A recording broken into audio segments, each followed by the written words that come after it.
अस्सलाम वालेकुम beautiful people, welcome back to another video. मैं हूं मान बाबर प्रॉपर नहीं।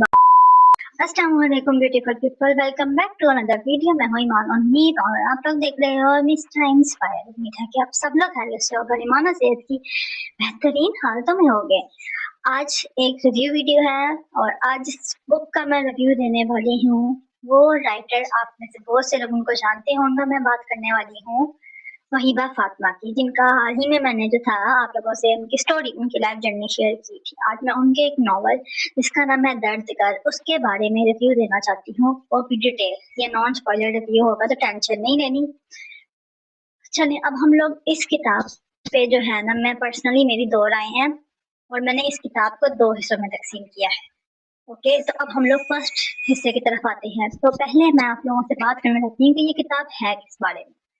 ये किताब डोमेस्टिक वायलेंस के गिर्द घूमती है। घरूनी तशद्दुद के बारे में इसमें बात की गई है कि कैसे एक लड़की जो है ज़हनी और जिस्मानी तौर पे अपने घर से, चाहे वो शोहर हो या फिर उसके अपने घर वाले हों, तशद्दुद बर्दाश्त करती है और खामोश रहती है। बट इसके अलावा भी इस नॉवल में काफ़ी ज़्यादा जो है टॉपिक्स को हाईलाइट किया गया है। जैसे कि बच्चों का जो होता है, हम नॉर्मली देखते हैं कि अगर आपके माँ-बाप आपको छोड़ के किसी, आप पे जो तवज्जो दे रहे होते हैं, वो तवज्जो छोड़ के किसी दूसरे बच्चे पे देने लग जाए, चाहे वो आपके अपने बहन-भाई हों या कज़िन्स हों, तो आपके दिल में उस कज़िन के लिए नफ़रत या हसद पैदा हो जाता है। तो इस चीज़ को भी इसमें हाईलाइट किया गया है और फिर ये भी दिखाया गया है कि कैसे हमारे बड़े जो है इमोशनली ब्लैकमेल करके जो है बड़े-बड़े लाइफ के फैसले हमारे ले लेते हैं और बाद में कुछ ऐसा होता है, फिर वो सारी ज़िंदगी बड़े पछताते हैं, पर बाद में पछताने का कोई फ़ायदा नहीं होता। अगर मैं बात करूँ इस स्टोरी थीम की, तो मुझे ये जो चीज़ उन्होंने बयान की मुझे अच्छी लगी और जो सबसे ज़्यादा हैरान करने वाली बात थी, मुझे मैम वहीबा फातिमा ने बताया कि ये कहानी रियलिटी बेस्ड है। अब ये बात होगी फर्स्ट हाफ की। मैं ज़्यादा बात नहीं करना चाहती, मतलब मैं ज़्यादा स्पॉइलर नहीं देना चाहती। फर्स्ट हाफ में आप लोगों को ये देखने को मिलेगा कि एक लड़की ज़हनी और जिस्मानी तौर पर किस किस्म की ज़्यादतियाँ सहती है और हमारे बड़ों की किन-किन गलतियों की वजह से जो बच्चे हैं, वो कुर्बानी का बकरा बन जाते हैं। ये चीज़ साइड पे करें। अब इसका जो दूसरा पार्ट था, अब मैं आप लोगों से पर्सनली टू बी ऑनेस्ट मैं बात करूँ तो 150 पेजेस तक कहानी में जो लेसन दिया गया, कहानी में जो बात की गई, कहानी में जो चीज़ पहुँचाने की, जो चीज़ डिलीवर करने की कोशिश की गई, वो काबिल तारीफ थी, मतलब मज़ा आ रहा था। बट सेकंड हाफ जैसे ही शुरू हुआ, उसमें एक सीन था जिसने मुझे थोड़ा-सा कन्फ्यूज़ किया। वो था कि मेन लीड ने हीरोइन को किडनैप किया और उससे किडनैप कह लें या फिर सबकी रज़ामंदी, मतलब सबको पता था किडनैप नहीं कह सकते, कुछ मतलब उसने उसको फार्म हाउस में रखा और उसको इस हद तक मजबूर किया कि वो उससे निकाह कर ले।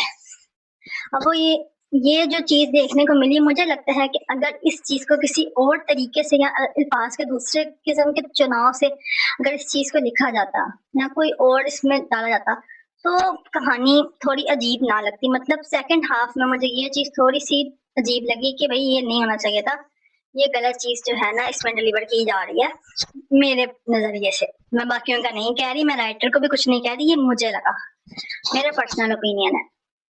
उसके बाद आगे सारा जो भी था वो मैं स्पॉइलर नहीं देना, वो सब कुछ हो गया। बट अब अगर मैं बात करूँ राइटिंग स्टाइल की, तो राइटिंग स्टाइल अच्छा था। मैंने पहली दफ़ा वहीबा फातिमा की कोई नॉवल पढ़ी है, आई लाइक इट।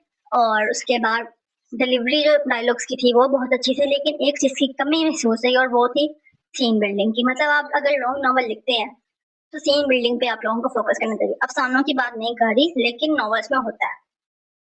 बट अगर प्रूफ रीड करवाएं, एडिटिंग करके वो उस बुक को अगर आगे पब्लिश करें या फिर अगर उन्होंने कर दिया तो कोई बात नहीं, लेकिन अगर वो उसको पब्लिश करवाना चाहती हैं तो प्रूफ रीडिंग के जरिए की मामूली सी गलती है कि ठीक हो सकती है, तो इसका भी इतना कोई मसला नहीं है।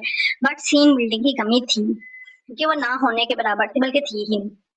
बाकी अगर मैं इसकी मजीद बात करूँ तो मेरे नज़दीक इस नॉवल को पढ़ने वाली जो है ना स्पेशल एज के बच्चों को पढ़नी चाहिए, मतलब 16, 17, 18 इन बच्चों को पढ़नी चाहिए। उससे पहले के बच्चों को ये कहानी नहीं पढ़नी चाहिए क्योंकि उनके ज़हन थोड़े कच्चे होते हैं और वो सेकंड हाफ से थोड़ा-सा कंफ्यूज भी हो सकते हैं या उसको पिक करके कुछ गलत कदम भी उठा सकते हैं। तो मेरे मुताबिक इसको पढ़ने वाले जो है ना स्पेशल एज कैटेगरी के बच्चों को ही रखना चाहिए। बाकी ओवरऑल बुक मतलब बुक कह रही हूँ, कहानी अच्छी थी। मुझे पहली दफा पढ़ा और मुझे अच्छा लगा, पढ़ने में मजा आया। एक ऐसी कशिश थी जो एंड तक पढ़ने का दिल कर रहा था। लिखने का अंदाज बहुत सादा था, तो ये एक अच्छी बात है। बाकी रेकमेंडेड है ये, लेकिन मैं फिर कह रही हूँ कि स्पेशल एज कैटेगरी के बच्चों के लिए।